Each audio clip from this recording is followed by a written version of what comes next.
Bismillahirrahmanirrahim. Assalamualaikum warahmatullahi wabarakatuh.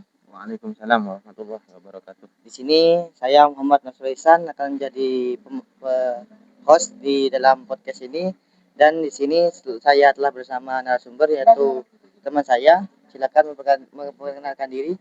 Assalamualaikum warahmatullahi wabarakatuh. Perkenalkan, nama saya Muhammad Akmaluddin Firdaus, bisa dipanggil Wildan, sebenarnya Dan. Saya berasal dari Python di Universitas Ilmu Jadid. Mungkin saya kembalikan lagi kepada host. Pada podcast ini kita akan membahas apa ini, Mas Wildan? Jadi untuk pada podcast siang hari ini, saya sendiri akan mengangkat tema dakwah Nabi semasa hidupnya. Oh, ini berarti tentang podcast tentang dakwah Nabi berarti kan? Iya, dakwah Nabi. Lebih-lebih Nabi Muhammad. Oh. Apa yang disebut dakwah Nabi Muhammad itu, Mas Wildan? Apa yang dimaksud dakwah Nabi Muhammad? Iya. Sebelum saya menjabarkan lebih dalam lagi, saya kasih sedikit pendahuluan. Iya, silakan. Jadi Nabi Muhammad itu nabi yang memang sangat agung. Bisa dipahami? Bisa. Jadi Nabi Muhammad itu adalah nabi yang sangat agung. Karena apa? Penciptaan alam semesta itu ada karena adanya Nabi Muhammad ini? Iya, betul. Jadi saya katakan Nabi Muhammad itu adalah nabi yang sangat agung. Dan untuk pertanyaannya, apa itu dakwah Nabi? Iya. Apa yang dimaksud dakwah Nabi itu? Apa yang dimaksud dakwah Nabi? Iya. Jadi Nabi itu berdakwah di Mekah. Dan kan dakwahnya Nabi di Mekah sama Madinah. Iya. Di Mekah itu 13 tahun. Ketika Nabi sudah diangkat menjadi Rasul di umur 40. Berarti Nabi Muhammad ini diangkat Rasul di umur 40. Wafat umur 63 kan. Jadi 63 kurangin 40 berapa? 23. Iya. 23 kurangin 13. 10 tahun. 23 kurangin 13. 10 tahun. 13 di Mekah, 10 di Madinah. Oh, gitu kan. Berarti Nabi Muhammad ini sejak menjadi Rasul, beliau ini berdakwah selama 23 tahun. Iya. 13 tahun di Mekah. Iya. 10 tahun di Madinah. Iya. Oh, itu. Jadi selama Nabi Muhammad ini berdakwah di Mekah, itu cobaannya sangat besar. Besar sekali. Kok bisa besar? Apa saja itu cobaannya, Mas Indan?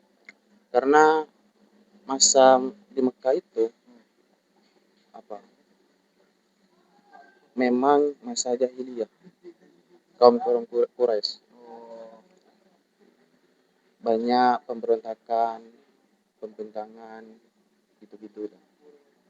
Jadi pertanyaan apa itu dakwah Nabi? Nabi itu 13 tahun di Mekah, 10 tahun di Madinah. Jadi mungkin itu jawaban dari saya.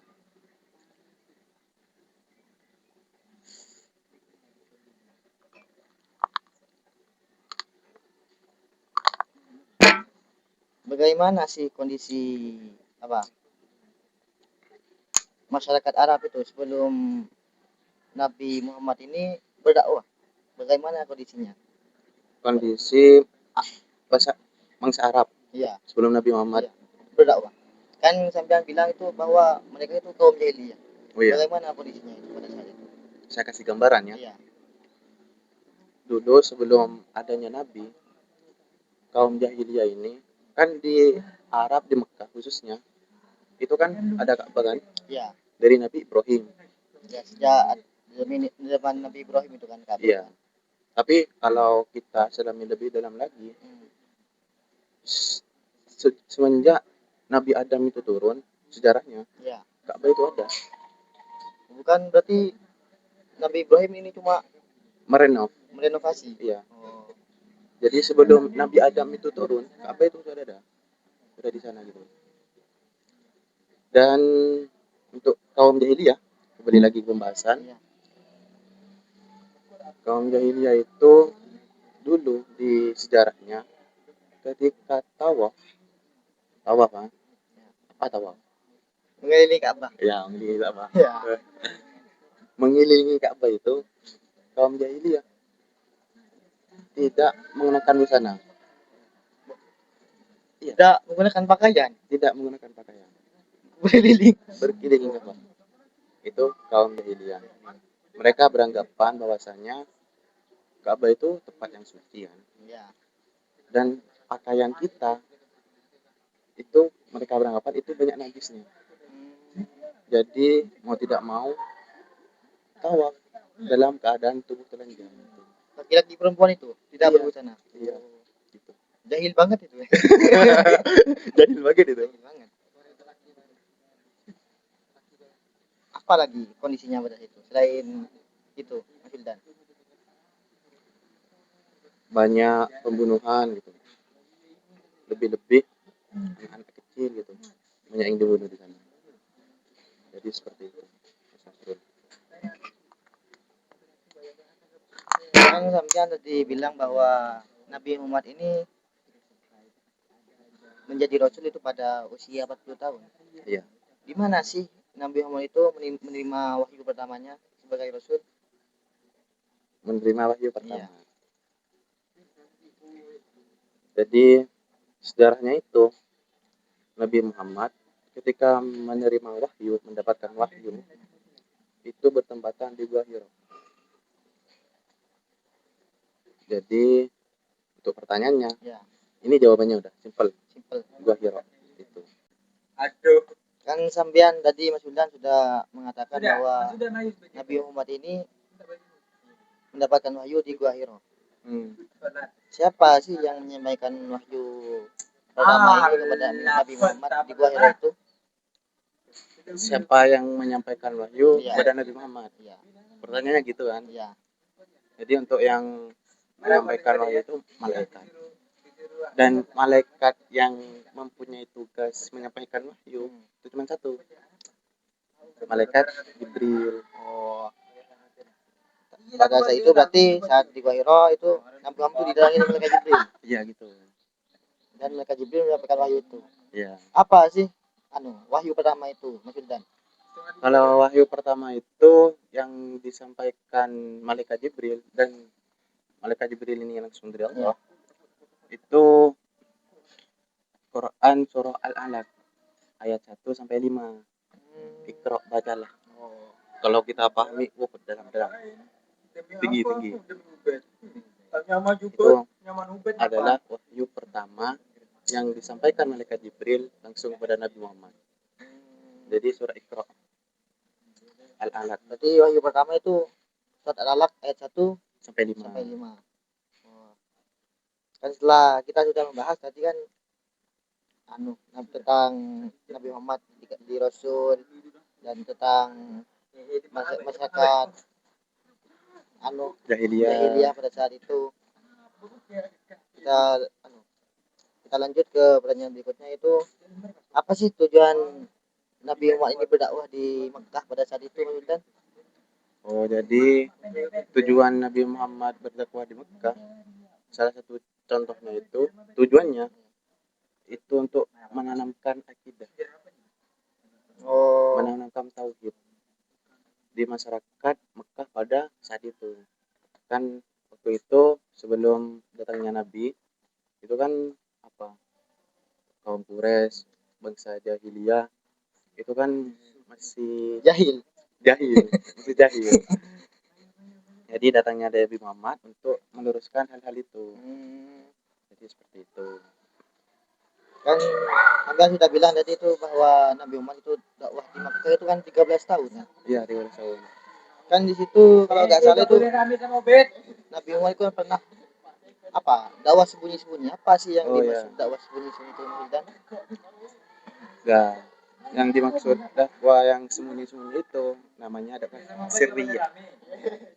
Jadi waktu awal-awal Nabi Muhammad berdakwah itu gak langsung terang-terangan Dul. Apa itu? Dan kok langsung terang-terangan? Enggak Kok masih sembunyi-sembunyi? Karena apa kan? Kita tidak akan bisa mengubah sesuatu secara konstan. Oh, Jadi harus perlahan-lahan. Perlahan-lahan. Jadi kurang lebih kalau agak keliru itu 3 tahun. Nabi Sembunyi-sembunyi. Iya, sembunyi-sembunyi. Kan 13 tahun kan. 3 tahun ini sembunyi, 10 tahun ini terang-terangan. Begitu. Berarti 13 tahun ini 3 tahunnya sembunyi-sembunyi. Iya. Kok bisa sembunyi-sembunyi itu? Apa takut digerebek atau gimana? Iya. Memang pada masa itu keras, Rul. Keras. Iya. Apa?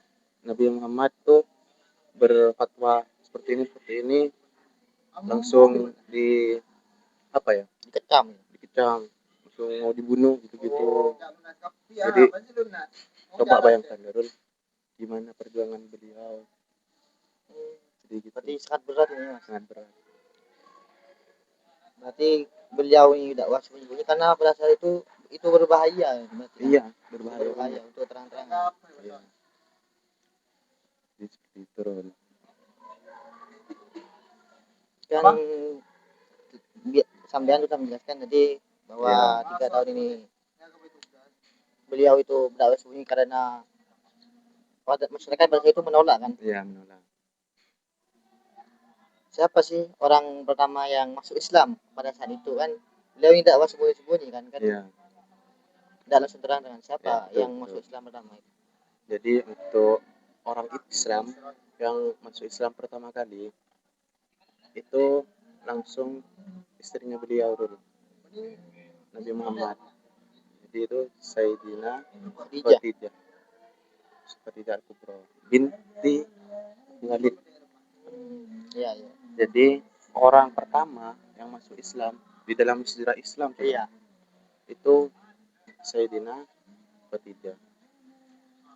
Tapi sebelum Nabi Muhammad, nabi-nabi sebelumnya itu memang udah ada Islam dulu. Tapi ya Islam intinya Nabi Muhammad tuh sebagai penyempurna, biar sempurna gitu Islamnya. Yang yang masuk Islam pertama kali dalam keadaan Islam yang sudah sempurna Siti Khadijah. Gitu. Berarti istri beliau ini langsung percaya bahwa beliau nabi gitu kan. Kita harus cari istri kayak gini. Iya tuh, bener tuh. Iya. Kalau Gen Z sulit. Kan sampean sudah menjelaskan tadi siapa orang yang pertama masuk Islam kan? Iya. Adalah Sayyidina Khadijah. Iya. Ini saya sering mendengar kan Fidan. Iya. Tentang julukan as-sabiqunal awwal. As-sabiqunal al-awwalun. Iya. Oh ya. Apa itu as-sabiqunal awwalu dan siapa saja yang menjadi as-sabiqunal awwal? Oh, ya, paham. Jadi as-sabiqun al-awwalun itu adalah orang-orang pertama yang masuk Islam. Oh. Itu dijuluki atau disebut dengan as-sabiqun al-awwalun. Dan orang-orangnya itu salah satunya ya. Khadijah itu kan? Ya, yang pasti Sayyidina Khadijah nomor 1 Rul. Nomor 1. Nomor 2. Nomor 2 itu ada Abu Bakar As-Siddiq. Yang ketiga itu Ali bin Abi Thalib dan lain-lain itu. Oh, berarti as-sabiqun al-awwal ini orang-orang yang pertama masuk Islam. Iya, benar Rul. Dan Siti Khadijah termasuk pada as-sabiqun al-awwal kan. Beliau kan pertama kali kan. Iya, benar Rul. Pada saat itu di mana Nabi Muhammad itu membina para pengikut Islam pada masa awal dakwah itu Mas? Kan sampean telah menjelaskan bahwa pada saat itu kan beliau Nabi Muhammad itu tidak dakwah secara terang-terangan kan? Iya. Jadi Nabi Muhammad itu Rul ketika tempat kan? Iya. Tempat pertama, tempat yang dibuat untuk sembunyi-sembunyi. Ya, tempat nongkrongnya kan kalau bahasa Gen Z kan tempat nongkrongnya. itu ada di kediaman nama sahabat Rul, Al-Aqram bin Abi Al-Arqam. Oh, Itu adalah tempat pertama kali yang dibuat oleh Nabi Muhammad untuk dakwah secara sirrin, sembunyi-sembunyi. Jadi gitu Rul. berarti pada saat itu beliau dakwah di rumahnya Akrom ini. Ya benar, tempat favorit itu Rul. Favorit. Berarti Kalau- beliau di sana nongkrong sambil Iya, menyebarkan Islam ya. iya benar Rul. Kalau apa kan istilahnya gitu itu core itu tempat kopi terbaik Rul, Oh, terbaik Rul. baik. Di Kan sana. kita adalah membahas tentang dakwah sembunyi-sembunyi kan Mas. Iya, Kan sampean telah mengatakan bahwa 3 tahun beliau sembunyi-sembunyi. iya, Kan 10 tahun terang-terangan. iya. Apa itu dakwah terang-terangan itu Mas Wildan?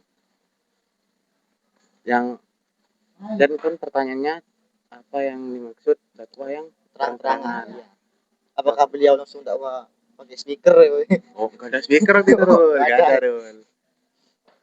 Jadi Nabi Muhammad itu ketika dakwah terang-terangan Iya. itu namanya jahriyah, Iya. disebut jahriyah. Jadi dakwah terang-terangan itu yang implementasikan dari Nabi Muhammad itu gak pas kayak sekarang Rul.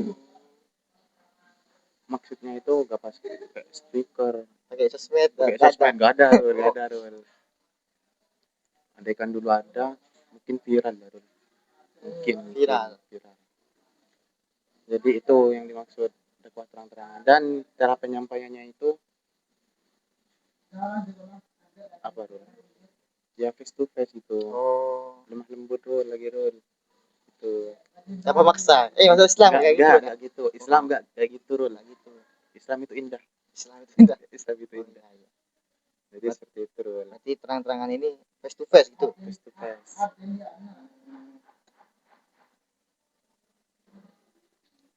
Kan sampean telah menjelaskan bahwa Ya. kaum jahiliyah itu jahil kan. Ya jahil Rul.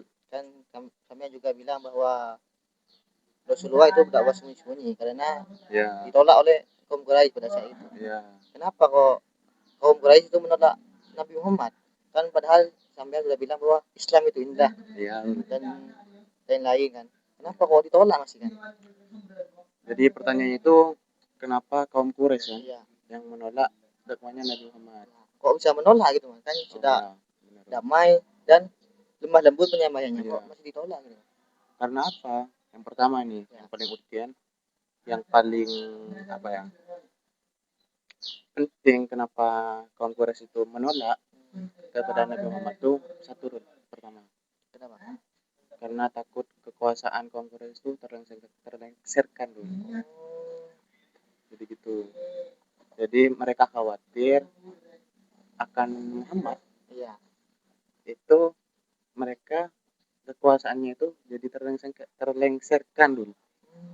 Dan juga kaum Quraisy itu gak mau hidup manusia itu sama rata Rul. Oh, Itu paham kan? para petingginya menolak ini berarti kan? Para petingginya menolak Rul. Jadi kenapa kaum Quraisy itu menolak ajaran dakwahnya Nabi Muhammad? Karena mereka nggak mau kekuasaannya itu diambil, dan mereka juga nggak mau manusia itu sama rata Rul. Ada hierarki harus Rul. Ada tingkatannya pada saat itu berarti kan? Kalau Nabi kaum Quraisy itu, jadi seperti itu jawabannya. Apa sih bentuk penentangan kaum Quraisy terhadap Nabi Muhammad ini Mas Wildan? Bentuk-bentuk penentangannya Rul. Iya. Kan beliau ini menolak kan mesti ada kan tolaknya itu gimana sih? Ya. Beliau terhadap Nabi Muhammad ini? Nabi Muhammad ini orangnya lemah lembut Rul. Ya. Dan bentuk-bentuk penolakan kaum Quraisy itu kepada Nabi Muhammad ya. Yang pertama, Nabi Muhammad itu difitnah Rul. Difitnah Rul. Bayangkan coba, fitnah itu apa tuh? Kalau dari saya sendiri Rul, saya kayaknya gak kuat Rul kalau difitnah Rul. Karena ada kebenaran yang tersembunyi Rul. Dan juga Yang kedua itu waktu Nabi Muhammad berdakwah bukan hanya difitnah tok dul, juga disiksa. Ada penyiksaan di sana, ada ancaman dul. Intinya teror dul. Nuansanya itu tegang. Bayangkan dul, Horor. horor. Tahun Pures lupa. Andai kata dul, ada mesin waktu dul. Mau kemana gitu kan? Oh. Kayak di kor itu. Mau ke zaman jahiliyah, Man. Mau dibantai. Wahai, siapa itu? Kaumku kok naik Vespa gitu. Itu semuanya dul. Ya. Wahai Nabi Muhammad, I'm coming. Gitu, dul. Mau nolongin namanya. Iya dul, Oh, ya. pasti dul. Bayangkan dul, seandainya ya. Vespanya itu kan naik Tapi- unta. Tapi ini jokes ya. Jokes ya. Kan cuma seandainya. Kan? Iya. Berarti pada saat itu bentuk-bentuk penentangannya itu seperti beliau difitnah, disiksa dan diancam gitu kan. Oh, berarti berat dul. kalau Gen Z pada saat itu nggak kuat Nggak mungkin kuat, ya. dul. Karena ada lagi saya dapat pencerahan itu, Iya. dapat ilmu. Memang bro, Nabi Muhammad itu ya. Iya. Nabi, saya bicara Nabi kan. Aslinya itu ada 124.000 Nabi. Yang Rasul ada 313. Sama halnya dengan pasukan perang Badar, Oh iya. 313. Dan Nabi Muhammad kan Nabi sekaligus Rasul kan. Dan yang wajib diketahui ada 25. Ya, 25 Rasul. Nah, dalam Nabi Rasul itu bentuk apa? Ketersiksaannya, kepedihannya itu Ya. dikumpulkan jadi satu kepada Nabi Muhammad. Berarti cobaannya lima ini lebih susah daripada Paling berat. 300 Rasul yang lain. Paling berat. Paling berat. Itu. Jadi seperti itu, Ron.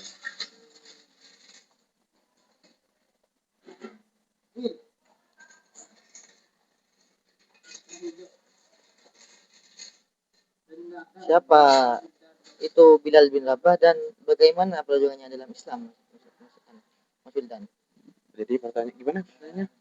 Kan sampean telah kan menceritakan tadi tentang bulan awal lu. Itu kan juga saya pernah dengar tuh Bilal bin Rabah. Siapa Oh, iya. sih Bilal bin Rabah itu dan bagaimana perjuangannya itu di dalam Islam, Mas Wildan? Bilal bin Rabah nih, Ron. Iya. Saya kasih gambaran ya. Kasih gambaran. Ya, kasih gambaran ya. Sandal kakinya itu suaranya, Ron, terdengar di surga, Ron. Bilal bin Rabah ini. Bilal bin Rabah ini. Sandalnya, Ron. Bayangkan ya, Pak. Dari saking rasa tawaduknya, rasa hormatnya kepada Nabi Muhammad, Ron. Sampai segitunya. Dan Bilal bin Rabah ini adalah termasuk salah satu orang yang masuk Islam pertama kali dalam masa sembunyi-sembunyi. iya, yang waktu dakwahnya Nabi itu masih awal-awal. Dan Bilal bin Rabah ini juga terkenal dengan dakwahnya itu adzan dulu. Nggak tahu. Memang adzannya itu, dan sekarang ada kayaknya kalau keliru tuh sanad yang langsung nyambung ke Bilal. Adzannya. Oh. Jadi untuk apa pertanyaannya? Siapa sih Bilal bin Rabah dan bagaimana perjuangannya dalam Islam? Jadi jawabannya seperti itu, Ron. Berarti Bilal bin Rabah ini termasuk orang yang dalam Islam berarti kan? Dalam. Itu Bilal, Ron.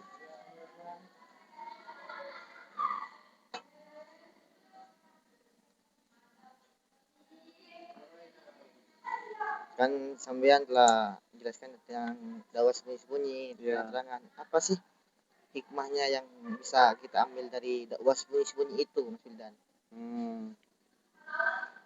Jadi untuk hikmahnya, kenapa Nabi Muhammad itu menyebarkan dakwah secara sembunyi-sembunyi? Hikmahnya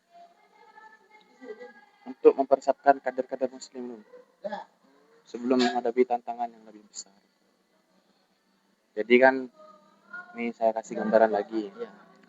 Jadi Nabi Muhammad itu mengkader orang-orang muslim secara sembunyi-sembunyi kan dalam jangka waktu kurang lebih 3 tahun. Iya. Dan 10 tahunnya itu untuk mempersiapkan gitu, untuk dakwah besar-besaran gitu, Rul. Berarti 3 tahun ini bisa untuk dakwah terang-terangan Iya. ini. Jadi 3 tahun mempersiapkan untuk dakwah yang lebih besar lagi, Rul, secara terang-terangan. Jadi persiapannya itu membutuhkan waktu yang cukup lama, Rul. Gak mudah Gak mudah. dan gak cepat, Rul. Jadi selama 3 tahun itu para para pengikutnya itu Iya, oleh Nabi Muhammad itu dibangun mentalnya gitu mentality. supaya kuat Kuat, menjalani dakwah terang-terangan. Kan Iya. pada saat itu kan cukup berbahaya kan Mas. Iya, Dakwah memang cukup berbahaya, Rul. kan sambil telah mengatakan bahwa sampai diancam, Ada disiksa, siksaan, difitnah juga kan. difitnah. Nuansanya itu tegang, Rul. Tegang. Iya, kayak sekarang Rul. Enak dah, Rul.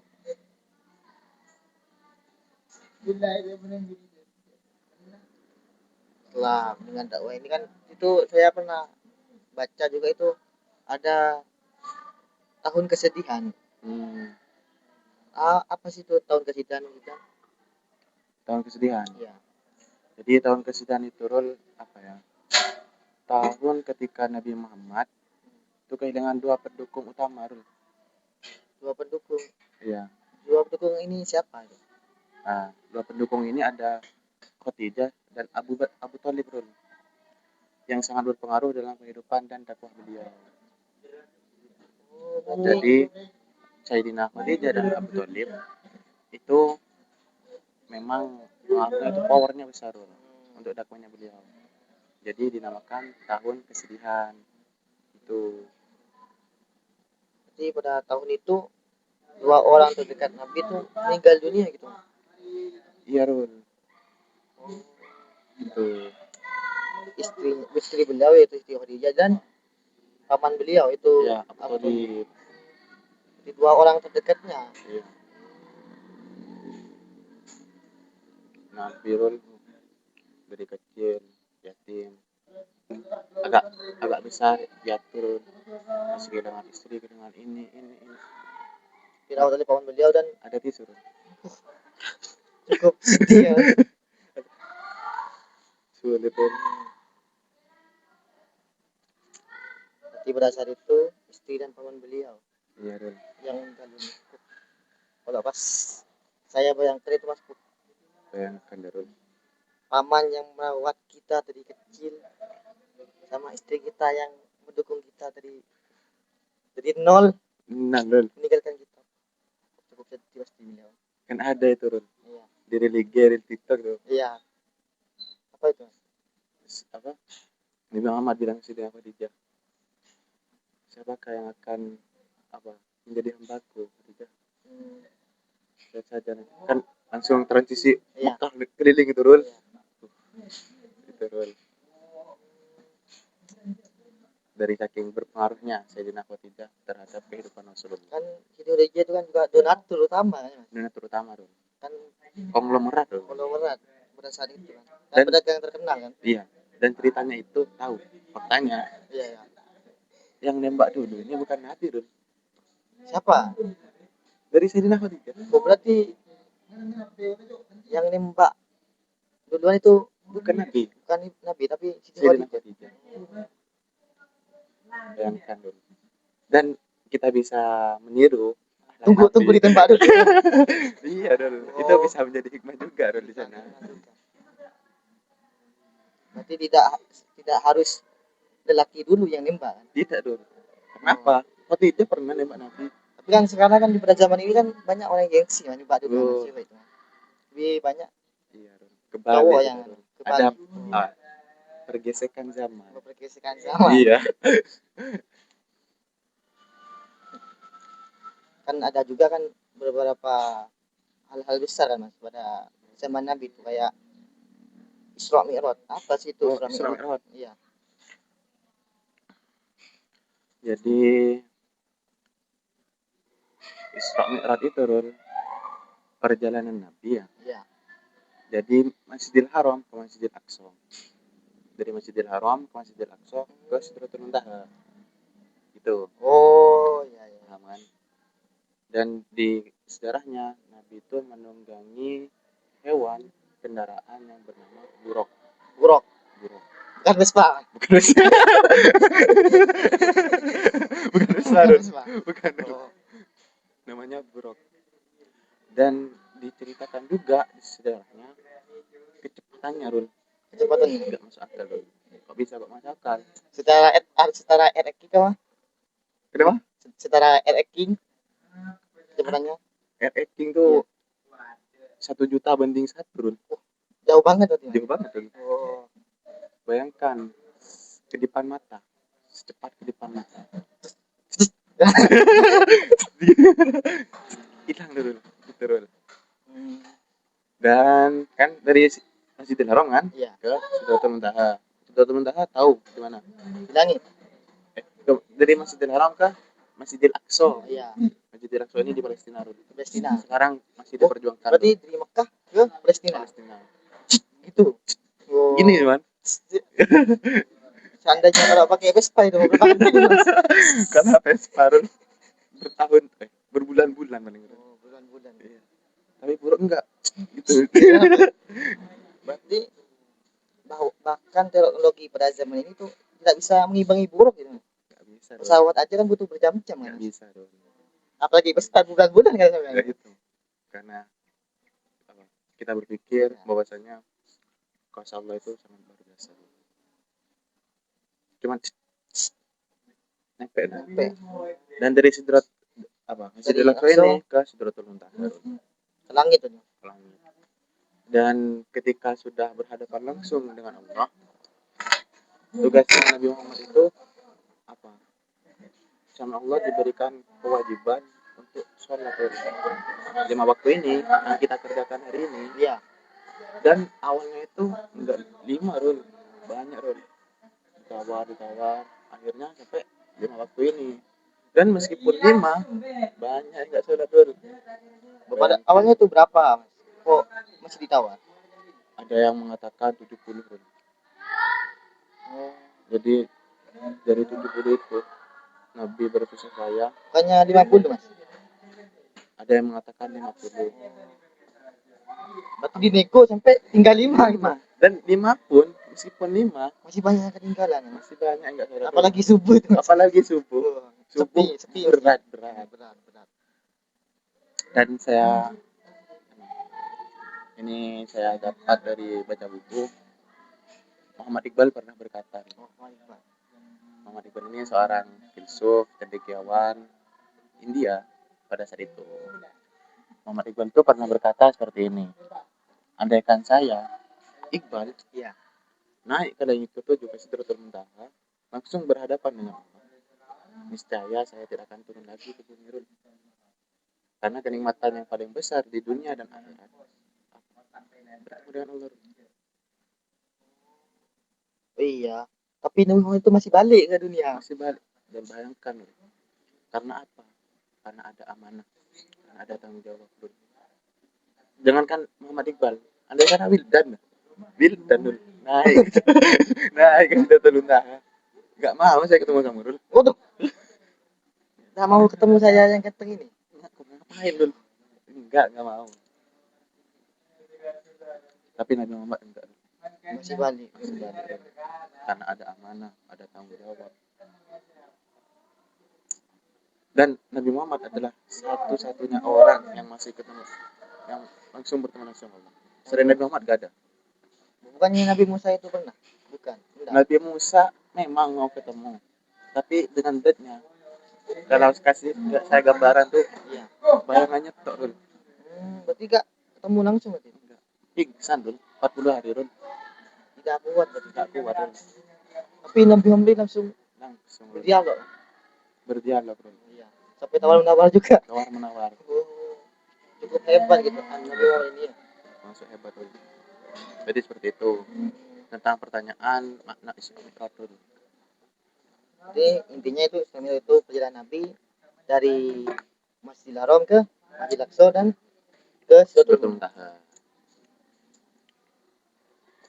Itu kalau saya bayangkan pada zaman ini itu, kalau seandainya Ambian berkata itu saya pergi ke ini pakai Vespa, tak percaya paling enggak. Kayak tengah ya.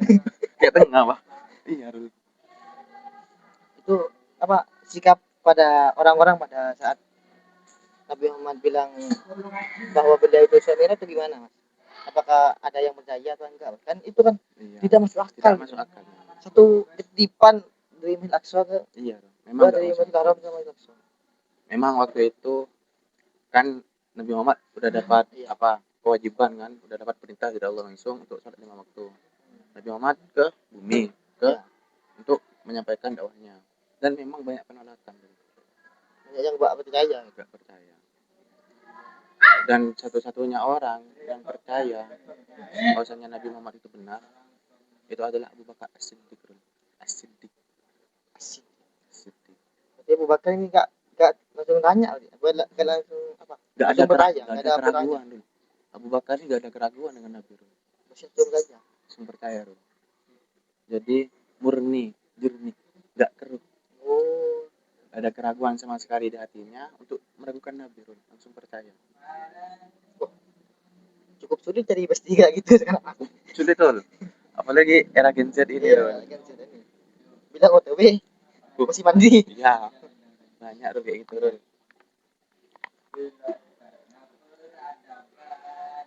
Berarti Abu Bakar ini orang pertama yang percaya. Dan Nabi turun meskipun banyak penolakan kan. Bayangkan coba kan. Sampaian dah. Dapat tugas dan banyak untuk disuruh menyampaikan ini. Iya. Dan orang-orang masyarakat banyak yang menolak. Sedangkan apa? Dari sampaian itu benar. Dan Nabi itu tetap sabar. Tetap sabar. Kok kalau saya dah tahu itu dah. Jangankan sampean, saya juga gitu loh. Enggak tahu saya dari. Enggak tahu dah. Lepas tangan nih. Iya. Iya. Apa tangan bos? Gitu dah. Tapi sikap beliau ini sabar. sungguh mulia banget. Mulia banget tuh. Itu Nabi loh.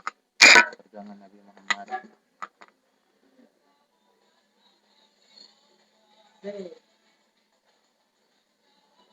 Bagaimana apa sikap beliau itu menghadapi penolakan itu? Kan beliau ini sikapnya kan baik kan. Iya. Apakah beliau gak melawan sama sekali atau gimana? Enggak ada. Nabi itu lemah lembut. Meskipun difitnah diancam itu, beliau tetap sabar. Iya. Nabi itu mempunyai sifat seperti itu. Dan apa? Sikap Nabi ketika penolakan, Nabi tetap sabar. Sabar itu sulit banget. Orang sabar itu di era sekarang, zaman sekarang itu sulit. Main amarah semua. Iya, emosi semua. Tapi Nabi enggak gitu. Tetap sabar dulu.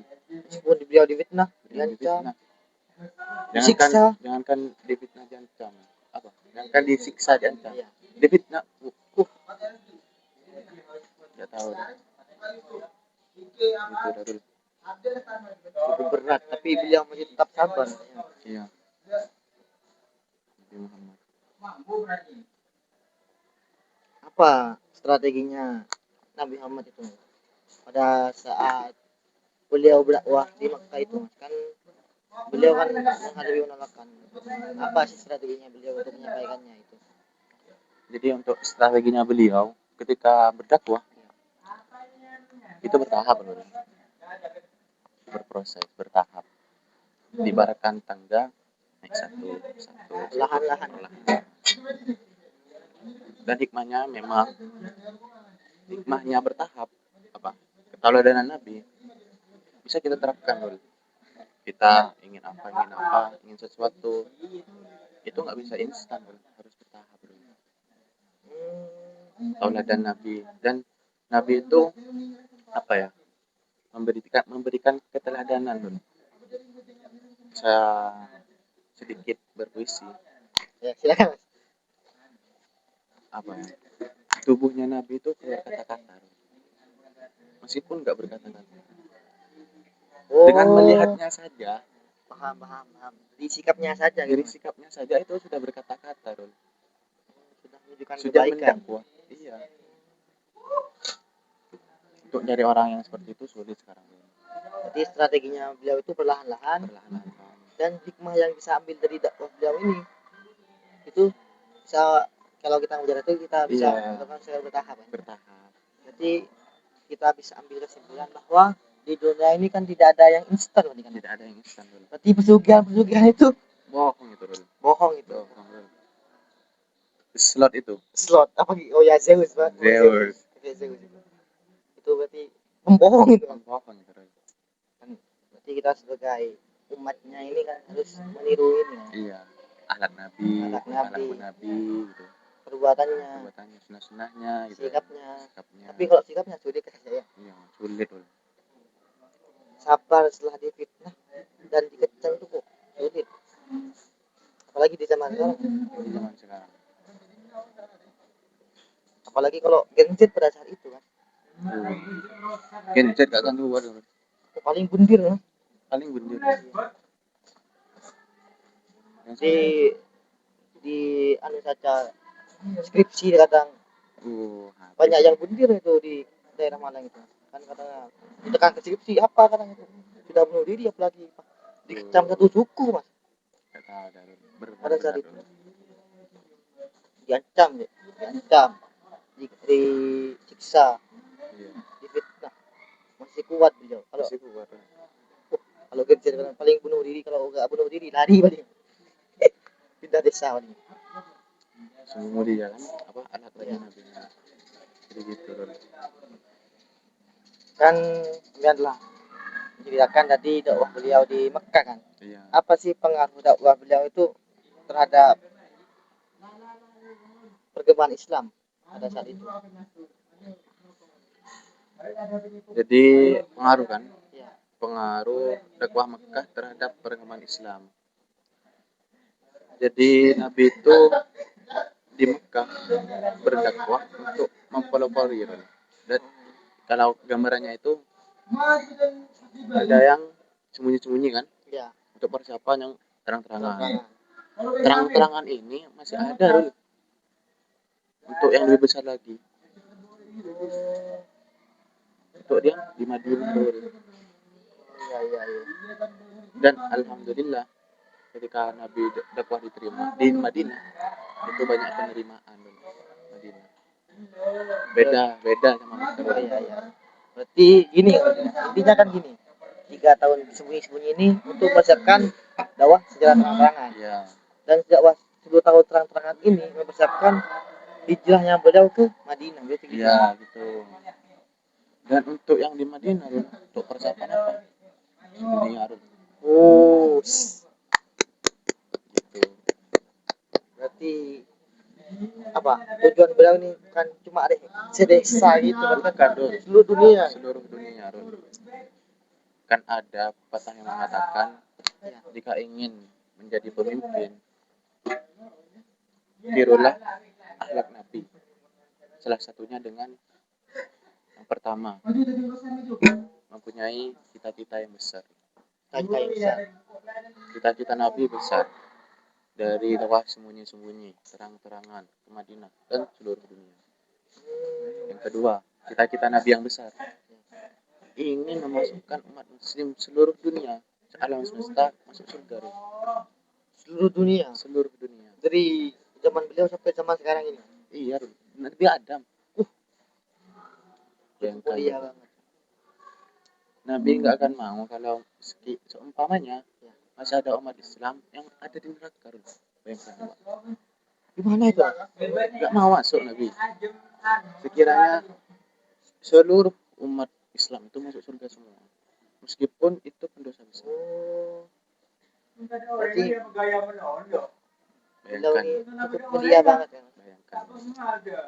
Dari cita-citanya sampai ke tujuannya itu cukup besar banget. Untuk menjadi pemimpin yang berwibawa dan bijaksana, Itu cuma dulu punya Rul.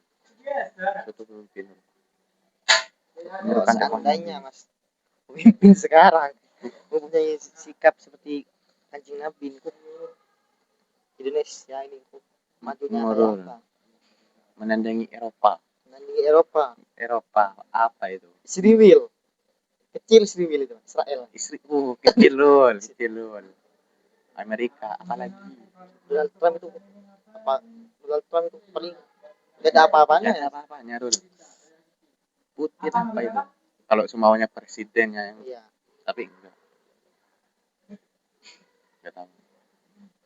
Mungkin sensor ini tuh. Gitu. Rul. Jadi dari pembahasan sama itu yang bisa saya tangkap itu bahwa yang bisa saya simpulkan Iya. dakwah Nabi itu di Mekah merupakan fase awal dari penyebaran Islam Iya. yang berlangsung selama 13 tahun. 13 tahun.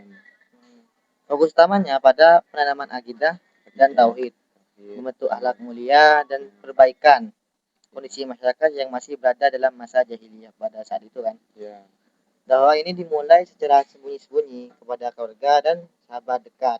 Kemudian berkembang menjadi dakwah secara terbuka kepada seluruh masyarakat Mekah pada saat itu. Iya.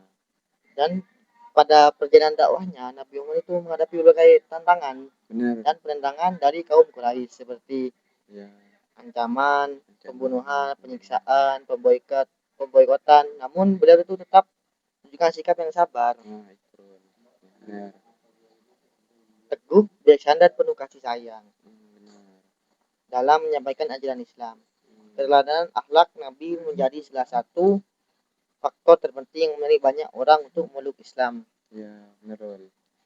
Meskipun jumlah pengikut Islam pada masa Mekah itu belum berapa banyak, Masih sedikit. ya periode ini berhasil membentuk generasi muslim yang memiliki keimanan, kesabaran dan pengorbanan yang luar biasa. Yang tebel-tebel loh itu Iya. namanya Rul. Meskipun masih pada saat itu masih sedikit, tapi itu bermental baja Iya. semua Dan dan beriman di kuat. kalau nggak keliru di salah satu kitab itu dijelaskan waktu itu Ya. yang masih sedikit ini nggak ada yang imannya sampai sekarang paling apa yang tebelnya seperti ketebalan iman ini. Pada dakwah pertama itu kan. Iya, turun. Dan pada sahabat yang dibina pada saat itu menjadi pilar utama kan Ya, pilar. dalam perkembangan Islam setelah hijrah ke Madinah. Iya, benar.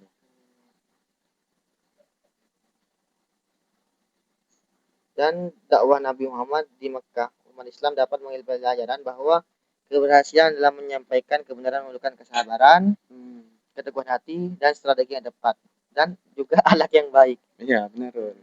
Dakwah Mekah menjadi fondasi paling penting bagi lahirnya masyarakat Islam yang kuat, menjadi bukti bahwa perubahan besar dapat dimulai dari pembinaan iman dan karakter manusia. Benar.